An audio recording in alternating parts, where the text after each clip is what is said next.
Очаквам от кокошарник да стане змярник. Към аз нямам никакви корекции по себе си. Нямаш корекции ли? Айде се връщаме. Аз си давам сметка, че всичките лоши неща, които ни се случват, са за да ни изградат. Някакси вече говорим по-леко и не слага тези прегради, които усещах в началото. Аз днеска малко се поразочаровах. Ако ще се ходи на среща, предпочитам да сме само двамата и да не е обвързана с други хора. Да, благодаря, че ме оправяш. Виж колко си романтичен. Чакай. Човек, не знам какво става ми, да предразполагаме по някакъв начин. Чакай, айде. Репетирали ли сте го? Този ансамбъл. Обожавам такива моменти. Дами, господа, започва първата двойна церемония на розата.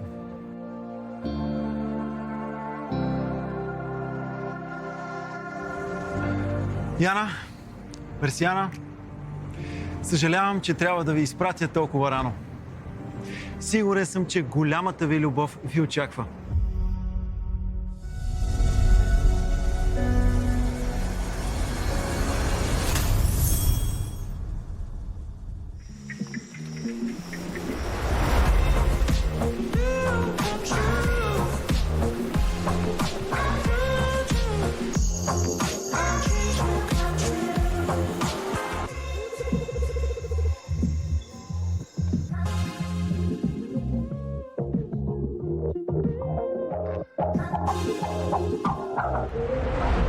Момичета, коя се върна с две рози, защото вече забравих да си дигне ръка? Коя беше с две рози от нас?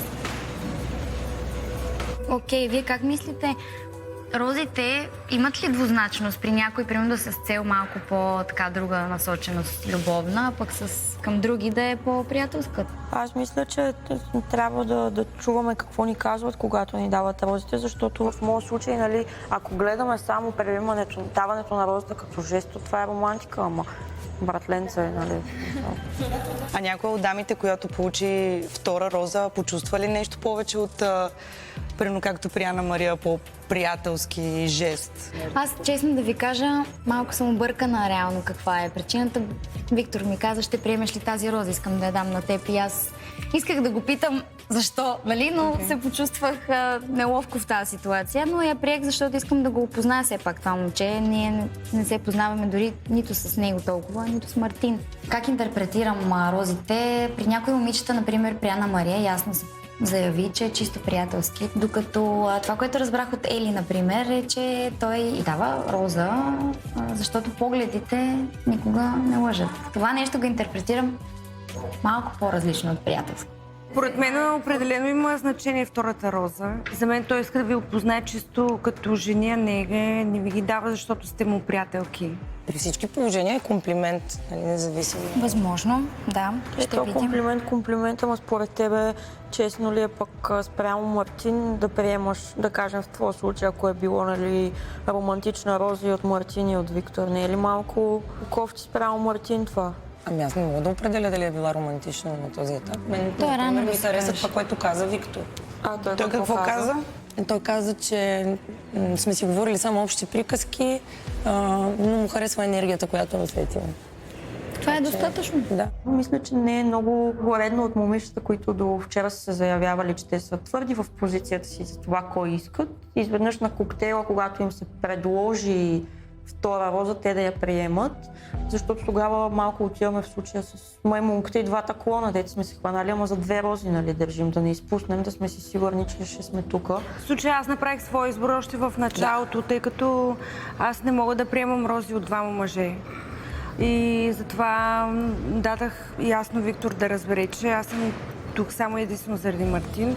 И ако аз и Мартин нямаме нищо общо във времето, да кажем, така да се изразя, предпочитам да се тръгна, отколкото да приемам рози от друг човек. Това за мен ще е лицемерие и двуличие от моя страна. Някои, може би, са се влюбили от пръв поглед, не знам. И категорично са заявили и са сложили стена да опознаят другите хора. Аз не го разбирам. Аз бих искала да опозная абсолютно всеки. Вече на по-късен етап е друго. За напред ще е малко по-сложно, според мен. Как ще се развиват нещата. То те първа почва да става сложничко. Много сложно. Да.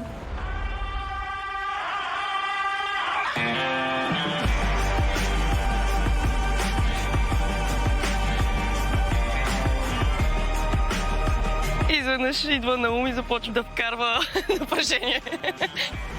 Момичета, имам изненада за всички вас. И ще ви помоля да ме последват. Мартин и Виктор ви очакват. Нямам търпение да видя какво ни очаква и да се забавляваме.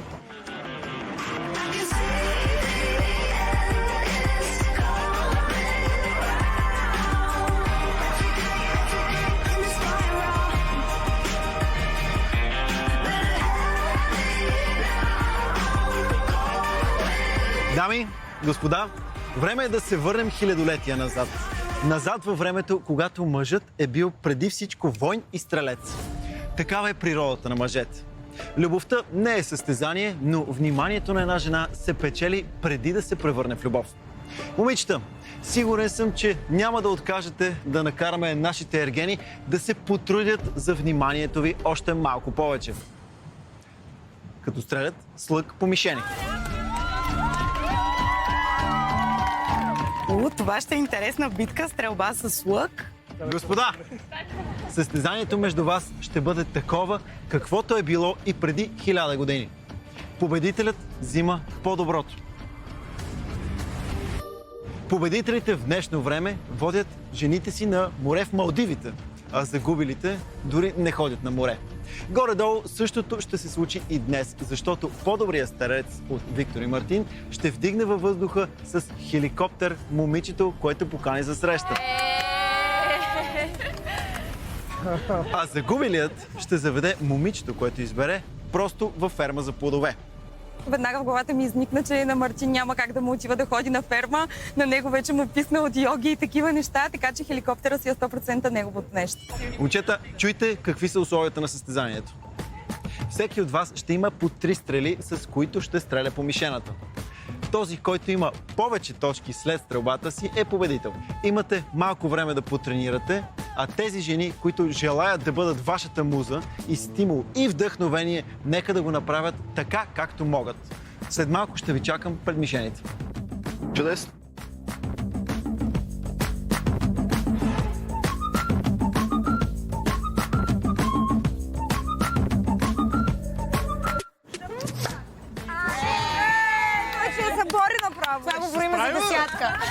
Тренировката не минава много добре. Дано Мартин победи. Имаш ли нужда от салфетки? Да! Ето, аз имам нужда от ветрил. Готови ли сте? Подрезата има нужда, не само... Аз там само лично ще го почистя. Ама що да не ви покажа как мога да го почистя и подрезата? Мартина! Разсейваш го! Абе, Мартина, аз ли го разсейваш с тия движения тук, където го почистваше, побърсваш, той човека много се разсея. Той за това 2 пъти на тренировката не оцели мишената.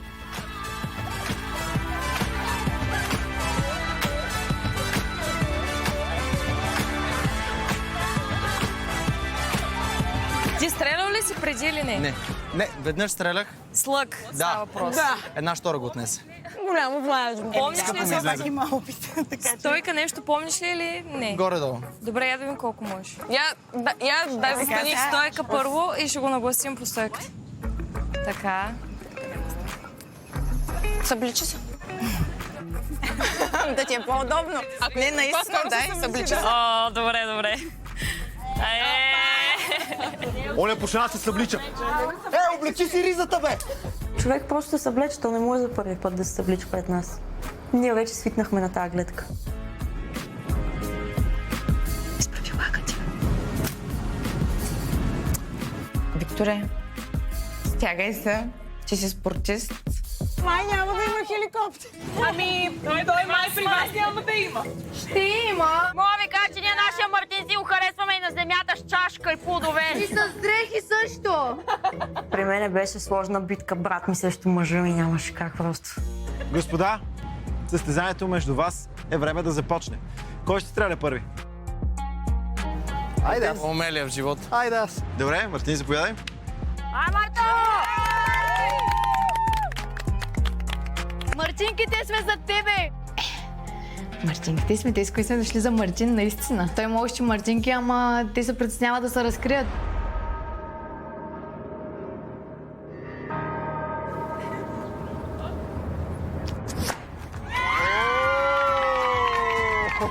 Хайде да ви чувам! Първи изстрел за Мартин и доколкото виждам отбеляза 9 точки. Браво! Мачка е, Марто! Мисля, че Мартин ще вземе наградата. Виктор, време е за отговор. Моля? Време е за отговор, казвам. Работата, Викторе. Брат, твоите момичета ги е страх от високо, не им го причинявай. Да, няма смисъл. Ходете да ядете. Ти си имаш хеликоптер. Ходете да ядете плодове, бе, Вики. Ти така си се облякал. Трябва да хапнете малко плодове. Много добре за фермата. Говорете му. Бухни, бе, бухни. Фермата те зове. Стига си плю, не е възпитано. Слушай как си. Роднински връзки. На някой им харесва. Роднински връзки. Точно така, на Мария, дръж! Сега вече мога да съм булдог, нали? Да. Виж каква хубава пеперуда има зад мишената. The sun will be guiding you. Run, boy, run. This race is a prophecy. Run, boy, run. Break out from society. Така, браво, браво. 8 точки за Виктор. За момента Мартин води. Заповядай. Is another day, hey. And you don't have to hide away, yeah. You'll be my boy. Втори изстрел за Мартин. Много добър. 8 точки на границата между 8 и 9.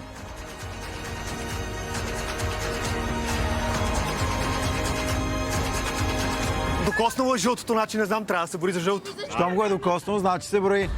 Айде! 2 изстрела по 9 точки.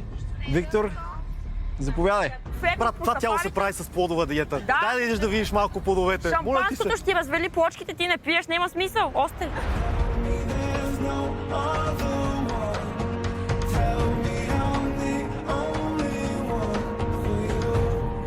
Не, той вече е разконцентриран, не става. Не. Ето, казах. 6 точки за Виктор. Случва се. Нищо не е загубено. Време е за последен изстрел на Мартин. За момента той има 2 попадения по 9 точки, докато Виктор има 1 от 6 и 1 от 8 точки. Да видим какво ще стане в последния изстрел. Мартин, когато си готов? Сам десятката отива. Само гледайте, момичета. Десятката.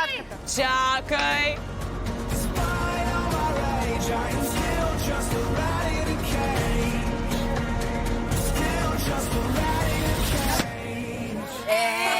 Добре, пак имаме попадения, пак сме в точките 5 точки. Ситуацията е следната. Ако Виктор оцели девятка, имаме равенство, при което сме в ситуация на дуспи и продължаваме стрелбата, докато имаме категоричен победител. Ако оцелиш десятка, автоматично ставаш победител. Не ми го причинявай. Когато си готов,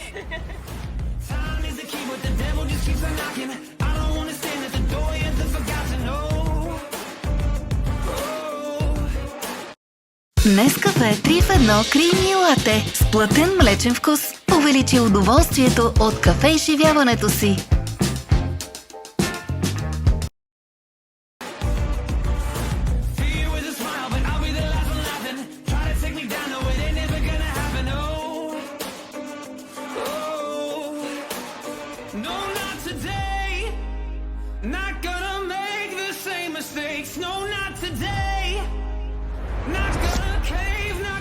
попадението е от 6 точки.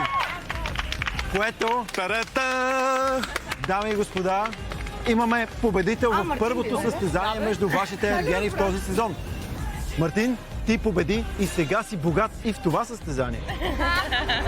Кое момиче желаеш да поканиш на среща?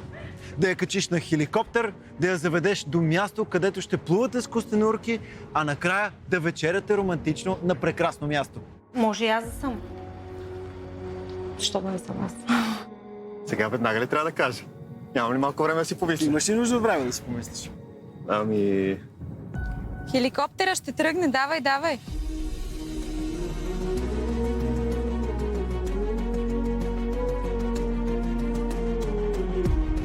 Момичето, което днес искам да дойде с мен, е Даниела.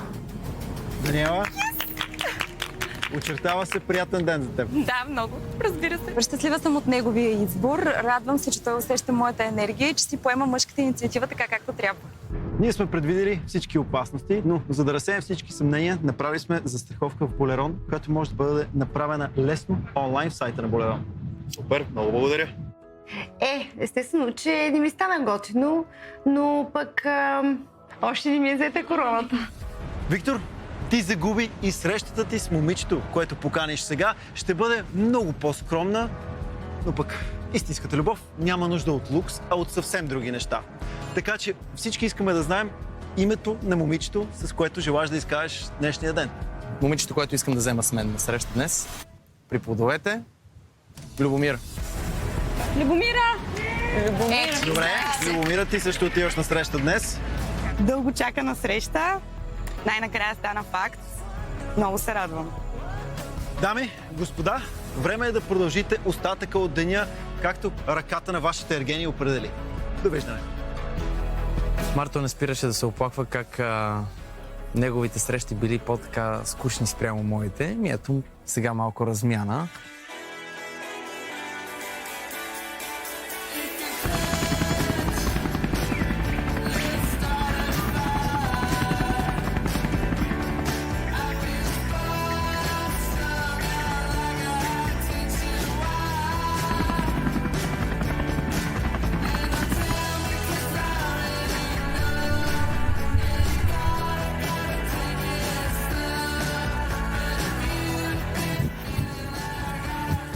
Господине, Къде си, бе, Лолита? липсваше ми малко, де. Много. Добре дошла. Радвам се да те видя. Благодаря, много ти благодаря. Нямам търпение, толкова ще е красиво отгоре. Много съм развълнувана, изобщо не очаквах толкова скоро да иска да се видим отново и наистина просто отвътре ми дойде да искам да го прегърна. Със сигурност нямам търпение да се качим вече. И аз съм. Борех се с зъби и ногти за този хеликоптер. Да, между другото, да, аз и знаех, че ти ще победиш. Не съм се съмнявала. Много си сладка така.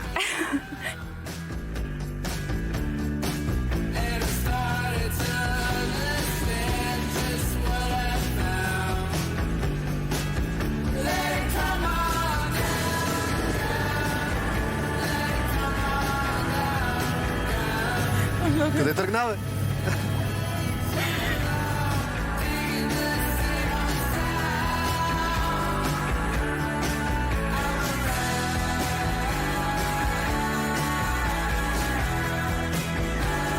Заедно, двамата, във въздуха, сами. Какво повече мога да искаш? Много е яко! По-високо! Yeah. Captain, can we go higher? Let's go, Cap! По време на целия полет усещането ми беше изключително приятно. През цялото време усещах аромата и до мен... Ох, иска ми се да не го казвам, ама беше си романтично. Тук, нали знаеш каква джунгла е долу? Има всичко.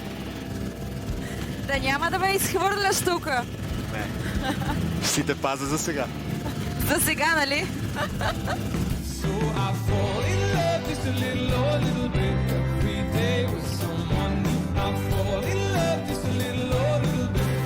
Мартин ме докосва много деликатно, най-често по ръката, по крака. Общото беше си залепен за мен през цялото време, но е много приятно. Това радваме, че иска близост. Аз малко се залепих за тебе, окей ли си? Да.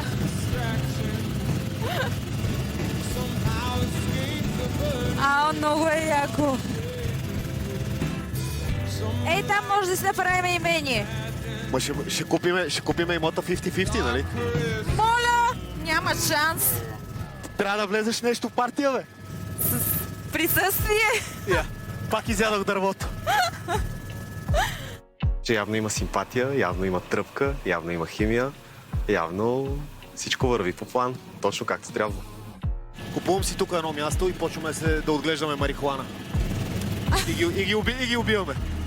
Бохемски живот ще си живеем. Много ще ни е добре, нали? Да.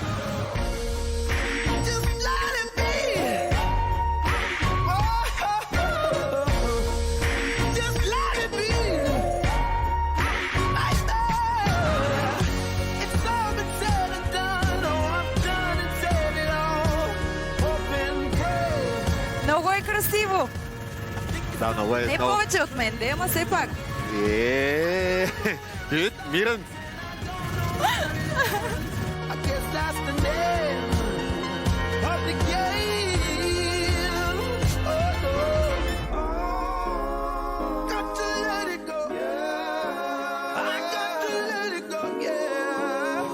Мен си ми хареса така да си седа. Ами да. Сега трябва така да ме свалиш. Да видим колко си тренирал. Трябва така да ме свалиш. Няма те свалям, оставаме си тук. Ама и ти с мен. Много ми е добре. Оставам с прекрасно усещане, с удоволствие от това, че прекарах толкова време с него, от това, че той беше също много развълнуван, така че само хубави емоции, само сладки. Come on, ça va. Comme si, comme si, comme si, comme ça. Пееш ли, бе? Да. Я пак. Come on, ça va. Comme si, comme si, comme si, comme ça. Страхотен старт на деня. Надявам се от тук нататък да продължи още по-добре, но когато компанията е хубава, наистина няма никакво значение къде сме. Ay, cómo lo haces, con tus caderas estás buscando que pase. Dame la mano y que pase lo que pase. Tienes la habilidad de llevarme a donde vas, para hacerme llegar a las alturas como nadie más. Ven, dame una noche de calor, con tu cuerpo encantador, pa' que te lleve mi olor. Si no me conoces, soy tu próximo amor, de la noche el ganador, solo dime por favor. Ну и как се чувства това, че Мартин за пореден път кани Даниела? Ами стана ми малко тъпо, защото реално ние не сме имали още дори един разговор, но пък може с нея да е изградил някаква такава връзка на споделеност и да е поискал да прекара това специално време конкретно с нея. Истината е, че аз не си представям да има химия между тях. Не знам защо. Според мен просто е интерес от негова страна и от нейна страна, но не ги виждам по такъв начин.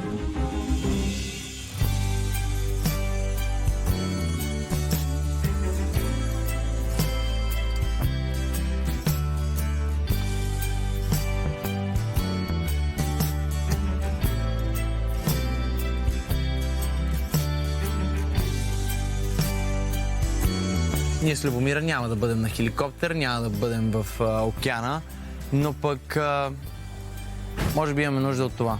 Една спокойна разходка, на която просто да се насладим на компанията един на друг. Hello. Hello. I'm Tamari. This is from our farm. Fresh fruit juice. Thank you. Ние с нея всъщност не сме излизали на среща и искам да видя как ще се чувствам в нейната компания. Виж, има козичка. Как се вика на... Как е обращението ли? Смисъл, не е мат спис със сигурност. Но не знам как е. Кози. Здрасти. Ела. Имаме сок за теб. Много и дреме. Много ми е спокойно, някак си всичко върви естествено, не се натоварвам с това какво да кажа, как да кажа, просто тече. Оле, Боже! Здрасти! Момата бая си хапване. Бая си хапва. Не се стеснява. То по-малък гледах заек за няколко дни. Ма не можах да се справя и го върнахме. Така ли? Да. Аз имах зайче вкъщи чисто беличко. Тата го научи да яде луканка. И ядеше луканки. Банани яво ли? Не, между другото. Ако има печеливш от днешния ден, това сме ние. Не знам другите как се изкарват, сигурно много се забавляват, но ние не им отстъпваме. Чакай, че е много лако. Да, много си хапва. Душичка. Синючи като твоите. Копирате. Да. Да го оставим? Или? Да. Добре. Айде, чао. Thank you. Чао, зайче. Thank you so much. На мен ми харесва цялостната картина, която виждам. Човек, с когото мога да се забавлявам, да си ходя така, разговорите да вървят, да се закачаме от време на време И да, начинът, по който ме кара да се чувствам в нейната компания е нещо, което най-много ми харесва в нея на този етап.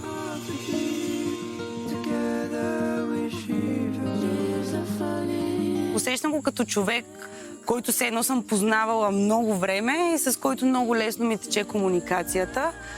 И със сигурност искам и повече да го позная.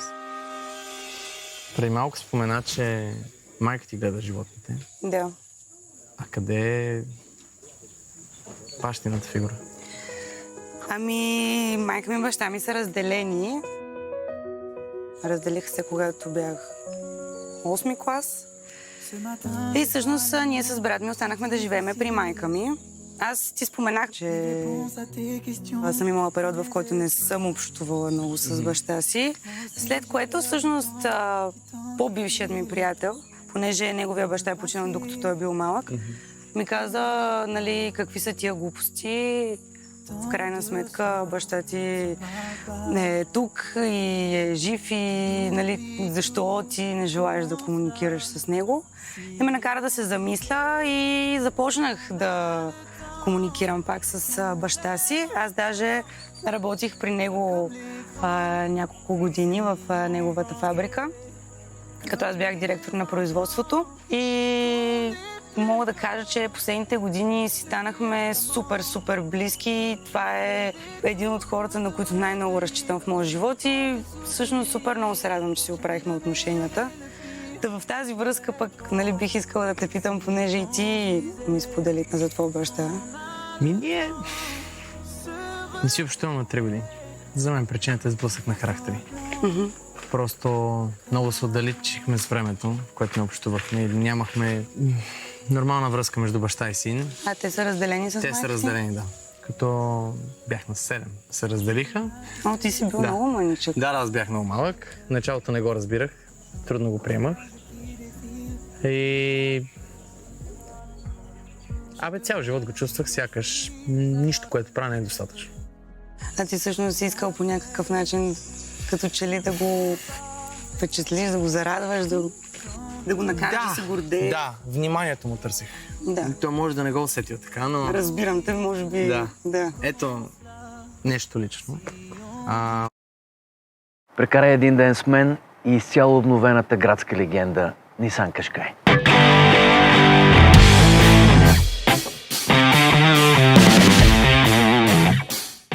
Стартираме деня с ароматно кафе.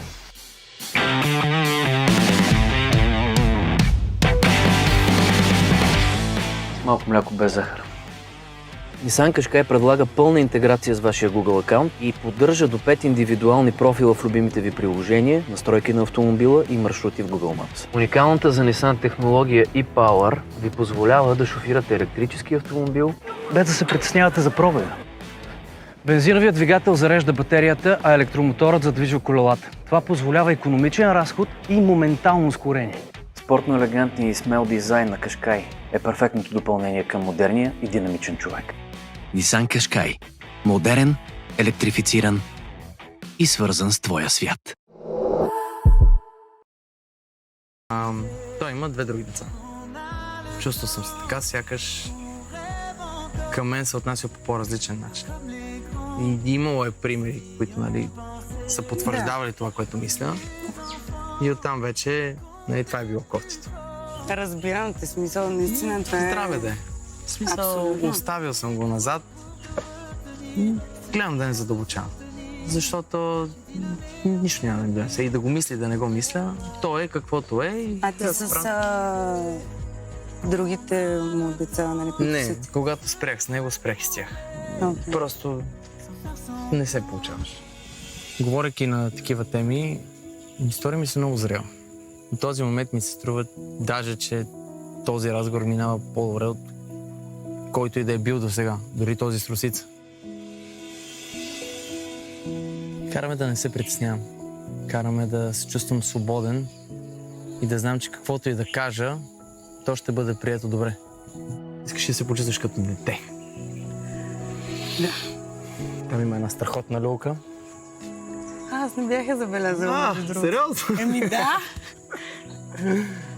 Ама ще ме полюшкаш ли? Да.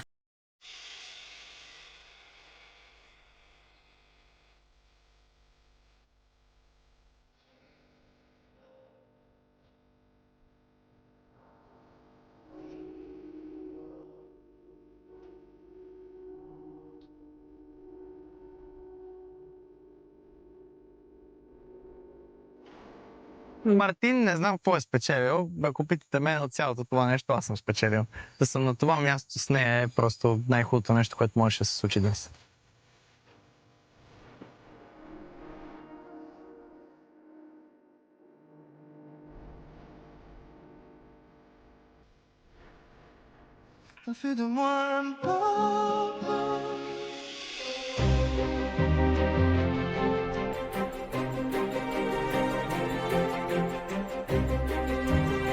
Здравейте, мили дами! Здравейте, Маги!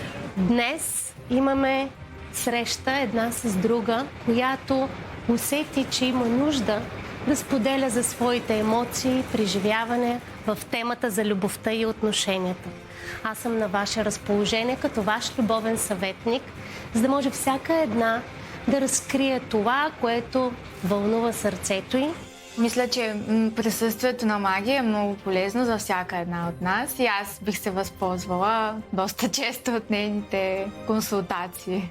Имахте няколко дни, в които имаше много емоции, преживявания, предизвикателства. Всяка една от вас има своите мисли, чувства, въпроси. Така че аз съм тук, за да мога да поговоря с вас.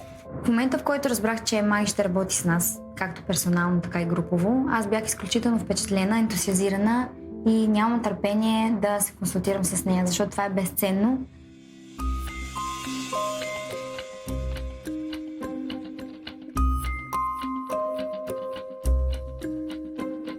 Маги, аз мисля, че имам проблем с доверието. Май на Мартин ми е много трудно да му се доверя. И не знам как да процедирам с тази ситуация. Кое е това, което забелязваш в него или в неговото поведение, което те кара да чувстваш това, че нямаш доверие?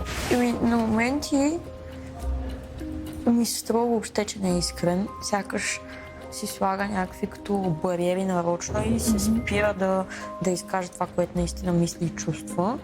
И това по някакъв начин ми слага бариери на мен. И след всеки разговор с него съм по-скоро объркана по отношение на това как се чувствам, отколкото да ми се изяснява ситуацията повече. Мислиш ли, че ние сме взаимно огледало в отношенията? Сякаш се отразяваме взаимно. Какво той отразява за теб тогава? Че май му е трудно да пробие една стена. Което означава, че може би Може би аз съм се затворила за него. Добре, което ако го погледнем през тези думи, които казваш, ние сочим с един пръст другия и казваме, той не ми дава повод да имам доверие. Докато сочим с единия пръст към другия, кое ме притеснява в него, другите три пръста сочат към нас. Тоест, ако тръгнеш в тази линия, аз не му се доверявам, тази линия се връща към теб. Да. А аз доверявам ли се на себе си? И когато ти отвориш себе си с доверие да откриеш по-интимно нещо от себе си, от душата си, от емоцията си, и ти като огледало, няма ли да отразиш вече доверието и да видиш другия пък как ще може да ти го върне в един момент? Това е много в десетката, защото определено има ни защитни бариери, които съм вдигнала и не допускам през тях. Така, сега отговори ли си към кого е недоверието? Да. Благодаря ти, Маги. И аз ти благодаря.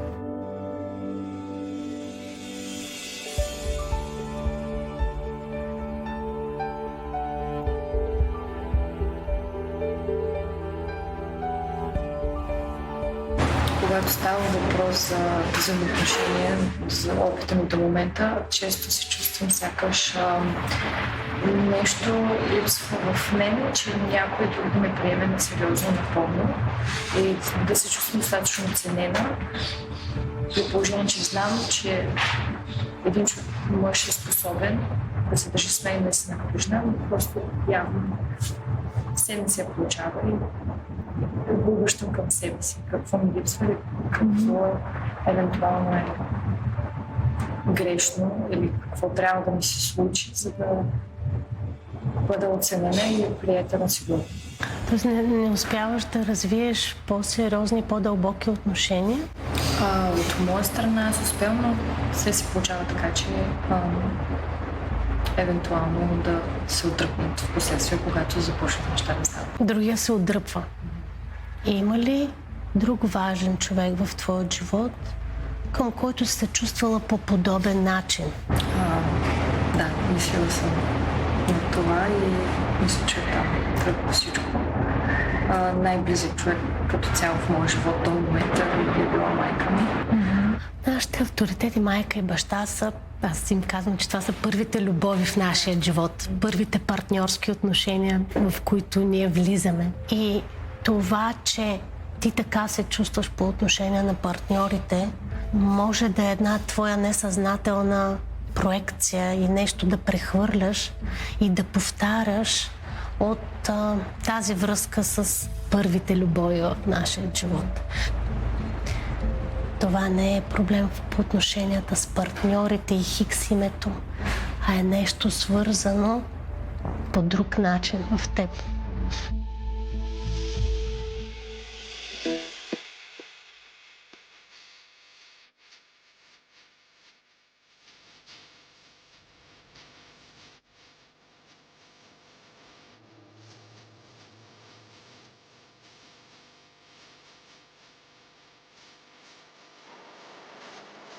Ти трябва да си отгоре. Навсякъде ли това? Будеш. Не. Да? Не. Има едно изключение. Като се качвам на главата, да е. Ти ми се качваш на главата? Малко ти, няма как. Малко само, малко. Въпреки, че ако ме гледаш с такива хеликоптери, такива красиви гледки, плажове... Не съм сигурен, че мога да го правя постоянно обаче. Постоянно не. Веднъж седмично. Това не е ли много, бе? Не. Охо! Аз не съм се опитвала конкретно да го предразполагам, аз просто гледам да бъда себе си, когато съм на среща. И според мен тази моя спонтанност и това, че не се притеснявам да говоря дори глупости понякога или да се шегувам по-открито, ги предразполага. Какво викаш? Ще ме водиш на Малдивите ли? Ти ще ме водиш. Чакай сега. Аз ще инвестирам в плантацията, аз ще инвестирам в Малдивите, а ти? Аз ще присъствам, ще се наслаждавам и ти ще се наслаждаваш на мен. Не е малко. Да, изобщо. Не е малко. Изобщо даже. Хубав план. Остава да го осъществим. Виж колко е готино и спокойно. Аз не съм много по спокойствието, по принцип. Обичам Забелязала съм, бурен начин на живот. Всъщност не съм забелязала, така казват. Така си чувала? Може пък да се промени, да ти хареса нещо друго. Може. Да ги редуваш. Ти не обичаш ли да се забавляваш? Обичам, просто не излизам толкова често. Верно. Да. Седиш си вкъщи и си работиш. Работя. Да, пишеш книги. По-скоро седа си вкъщи, почивам си, чета си книги, излизам с приятели, ходя на обядче, на ресторант, хапвам навън почти през цялото време, но просто не ходя по дискотеки. Пътувам много. С кой пътуваш? Различно с приятели, с сестра ми, като съм обвързана, разбира се, с партньор. Мен не ме оставят много сама. Ще видим тази работа. Много е готино. Нали? Да, приятно е, между другото. Много. Малко е топличко, ама... Плащ, табличи са малко, да. Разрешавам. Не съм се намазал с защитен крем. Това е от справочника, тази реплика. От справочника за сваляне на мацки. Карам си супер готино, с нея ми е изключително приятно, много забавно. Прекарам се просто добре. Даниела Ру пъцува. момиче за милиони. Или това не си ти? Това е лирическия герой. Ще трябва сам да разбереш. Сега ще ме караш да чета книга. Ти не Дай ми едно си чел копие. ли още? Дай ми едно копие. Типа да ми беше подарила. Не исках да ти давам жокери, да ме разкриваш. Добре, ти какво искаш сега? Да дадеш съвети на момичетата как да стигнат до мен? Това ли искаш да направиш? Не, толкова беше толкова лесно с една книга да можеш да научиш. Трудно ли? Много. Ти си сигурна в себе си. Поне такова усещане получавам. Сигурна съм в себе си, да. Уверена съм като цяло и то това не зависи от това дали някой ме харесва или не, по-скоро някакво вътрешно усещане. Шашава съм. Господин Николов. Това те харесва най-вероятно. Ти ако не беше шашва. О, ти ме харесваш? Малко една идея. Значи, една идея. Издадеш се мъничко и веднага си дърпаш. Не дърпам веднага ръката. Дареш му пръщи, да дам пръщи, прием и захапеш ръката и я дърпам веднага. Няма да хапя, аз съм много нежна. Харесвам го много. На този етап го харесвам. Защо, господин Николов, и в любовта сте със стратегия? Мога ли да попитам? Аз съм казал, че съм със стратегия. Аз съм 100% сигурна. Надявам се само стратегията да е до тогава, до когато разбереш кой е тук за любов и кой е тук за победата общо се. И за кой си тук? Знаеш. Ти знаеш. Добре. Ще видим.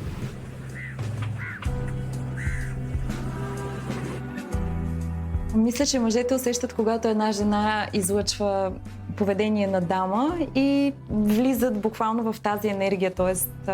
усещат го и той се държи много джентълменски с мен като цяло. В смисъл, много е нежен, не се държи вулгарно, не е арогантен, дори в докосванията, нали, когато имаме някакъв контакт, той не е вулгарен, а напротив, по-скоро е проява на привързаност според мен и на чувства. Друго. Как го направи това? Ами с свичката. Не съм родена за домакиня.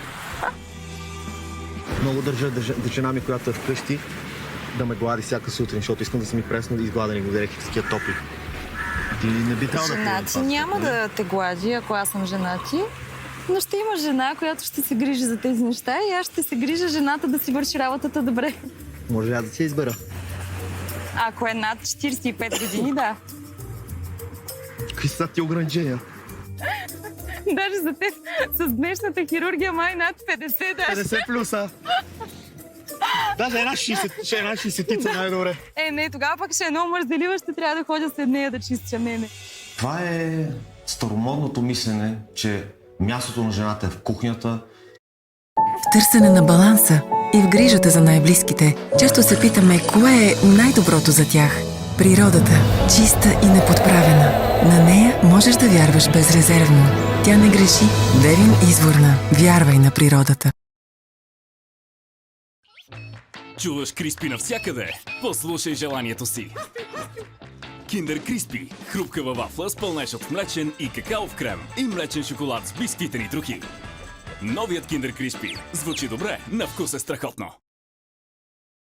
Че жената трябва да седи, да чисти, да глади, да гледа, да шета из къщата и да те пита за позволение може ли да направи нещо. Аз съм далеч от това мислене. Напротив, за мен жената трябва да се чувства жена.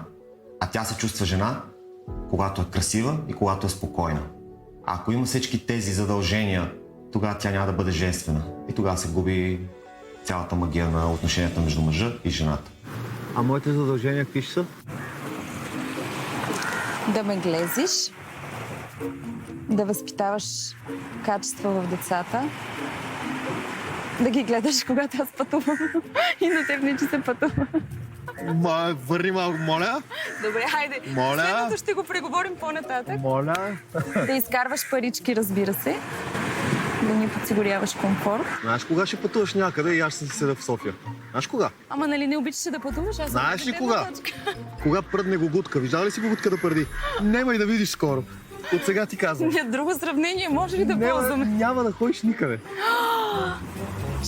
Чакай, ама добре, ти ще ме водиш, нали? Ако ходиш с мен, да. Добре. Мислиш, че ще ходиш някъде сама, няма шанс. Никога, never. Да, на кафе и ресторанче в София. Пак е нещо добре. Ти къде искаш да ходиш? На почивка за една седмица някъде. За 2. Добре, айде, за това ще преговаряме по-нататък. Няма какво преговаряме. Преговорите приключиха току-що.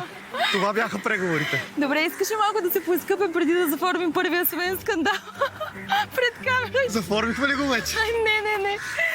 До кога ще скъсявате дистанцията и кога ще може да кажем, че вече сте си много близки? Когато го усетим, дистанцията вече няма да я има. Макар че мисля, че вече сме почти на финалната права. Чувствам Даниела доста близка до себе си. Предполагам, че съвсем скоро вече няма да има никаква преграда през нас.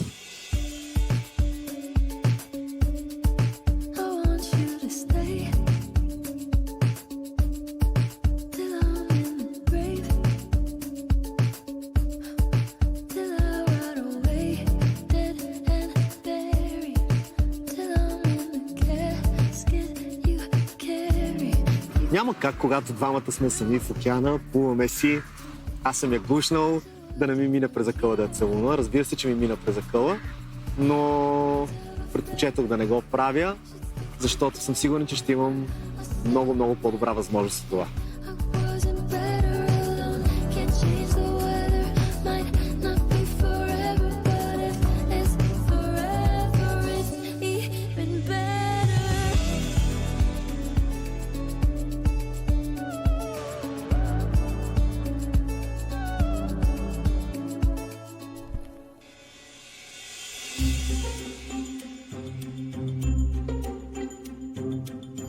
Бих искала да започнем с един конкретен въпрос на този етап. Който ти е приоритет. Да. Най-силно те вълнува.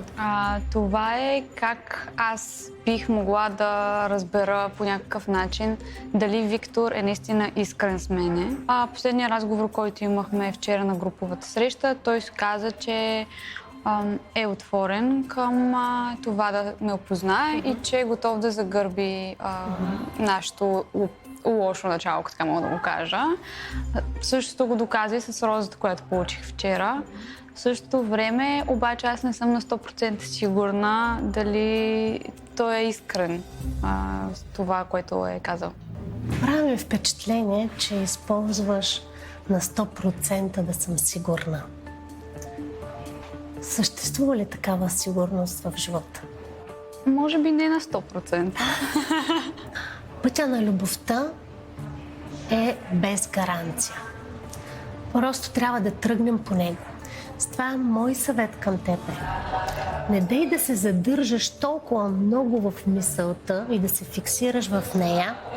На 100% ли той е открит, на 100% ли е сигурно, че той е готов към мен, дали наистина думите му са валидни. Защото когато мислим така, какво се случва с нашето тяло и с нашето поведение? Те повече ни блокират или повече ни отварят тези мисли. Точно така. Мисля, че ти не искаш да блокираш себе си, защото имаш много голяма палитра от твоята личност, която те първа можеш да разгърнеш. И какъв беше другият ти въпрос? Става въпрос за Мартин. Дали предразсъдъците, които имаш с човек спрямо това, което знаеш за тях, което си чул за тях, трябва да окажат влияние. Тоест, ако смятам, че този човек не ми подхожда по абсолютно никакъв начин, че няма да се разбираме, заслужава ли си изобщо да си поговорим, да му дам шанс, той да ми даде шанс? А кое най-много те притеснява в този персонаж? Че няма да бъде сериозен, лоялен. Добре. Смяташ ли, че ако генерализираме, че някой няма да е сериозен и лоялен, като генерализиране, така даваме ли пространство човека да има възможност и да се променя? Ти ще се чувстваш ли добре, ако някой те генерализира и не дава възможност и пространство? Няма да се чувствам. Не го генерализирай.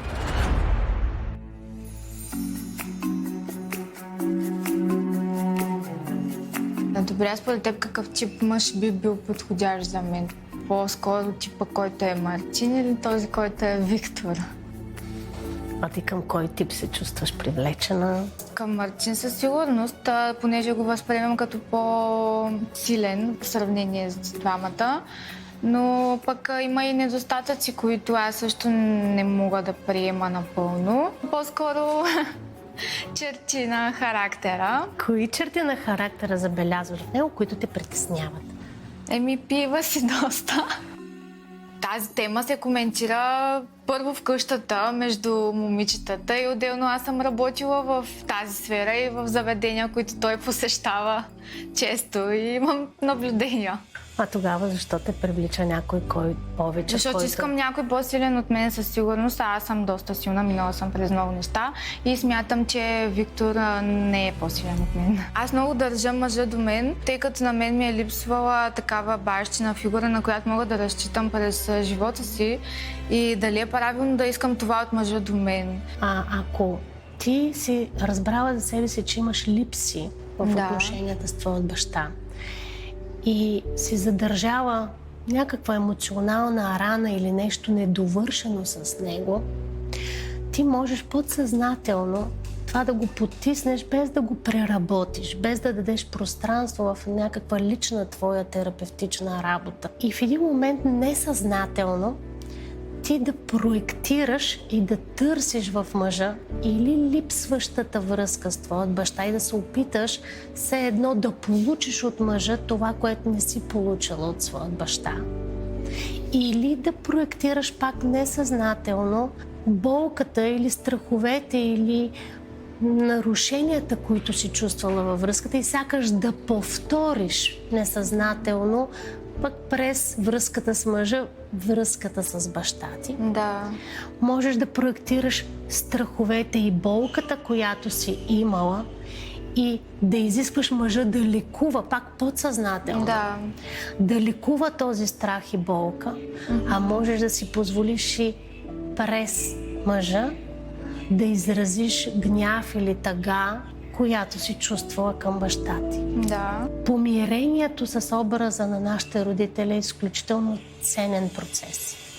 Да се помирим с това, което сме получили и с това, което не сме могли да вземем. И запомни от мен, че детството ни е свършило вече. Да, знам, това го осъзнавам. И че от тук нататък ти можеш да подадеш ръка на себе си и ти да случиш живота както ти прецениш за добре и така ще го направиш в чест на себе си и на своите родители. Да. И да си даваш отговор дали върху мъжа ти не проектираш и не прехвърляш подсъзнателно неща, които искаш да преработиш, да случиш или да не повториш от връзката с твоят баща. За да можеш да разделиш двата образа и да видиш мъжа по друг начин, по-в неговата форма, защото това става без да го искаме. Партньорът е като една врата. Виждаме я, тя ни привлича и искаме да влезем през нея, за да случим отношения. И когато отвориме тази врата, което е името на съответният мъж, отзад стоиме до голяма степен ние като деца, нашите родители и много от темите по любовта, от която идваме. Да. Добре, благодаря ти. И аз благодаря.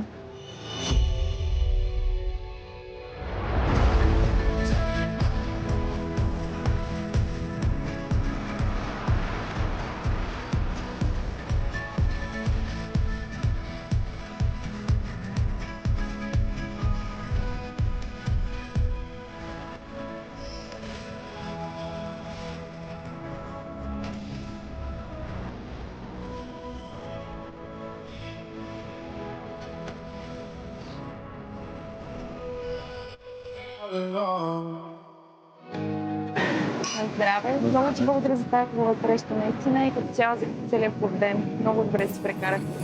Много се радвам. Както казах и предния път, не си чак такова дърво. Имаше някаква забавна страна. Има потенциал, нали? Да. Мога да се развия. Да. И аз. Кога иначе ще те водят да си скъпиш в океана и след това на вечеря? Така... По принцип, така целият ден, както се стече с хеликоптера и после с плажа и после с вечеря, наистина не ми се е случвало. Няма шега. Трупам точки. Да. Една точка имаш. Само една ли бе за цял ден? Да. Нали се разбрахме, че тук малко тарифите са други? Разговорите стават по-истински, докосванията стават по-истински, следователно и погледите стават по-истински. начина, по който я гледах на първата среща в София, начина, по който я гледах на първия коктейл, на следващата среща, начина, по който я гледам днес, със всеки изминал ден се гледаме по-истински и по-истински. Или поне аз така го усещам. Смяташ ли, че силните мъже по принцип проявяват своята мъжественост още от младите си години?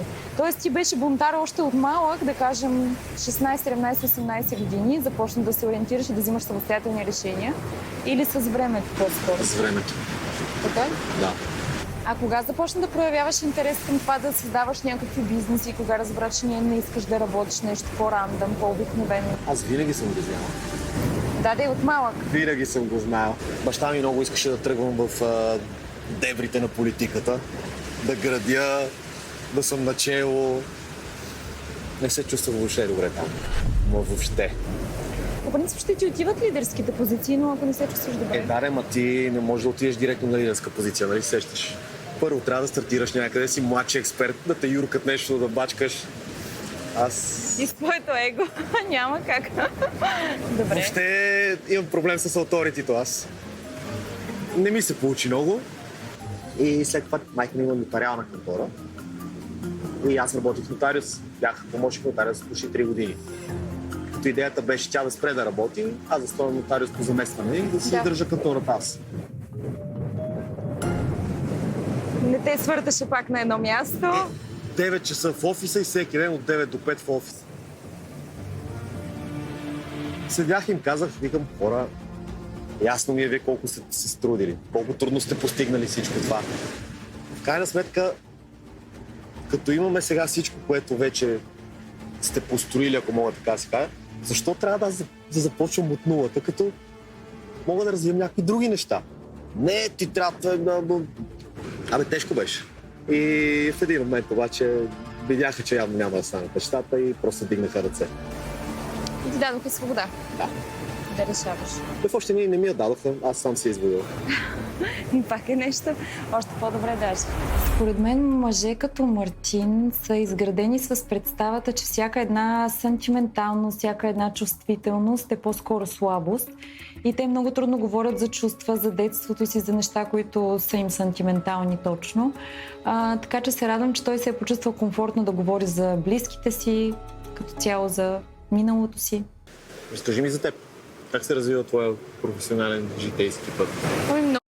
В търсене на баланса и в грижата за най-близките, често се питаме кое е най-доброто за тях. Природата, чиста и неподправена. На нея можеш да вярваш безрезервно. Тя не греши. Девин Изворна. Вярвай на природата. Халва – сладки времена. Традицията на трапезата.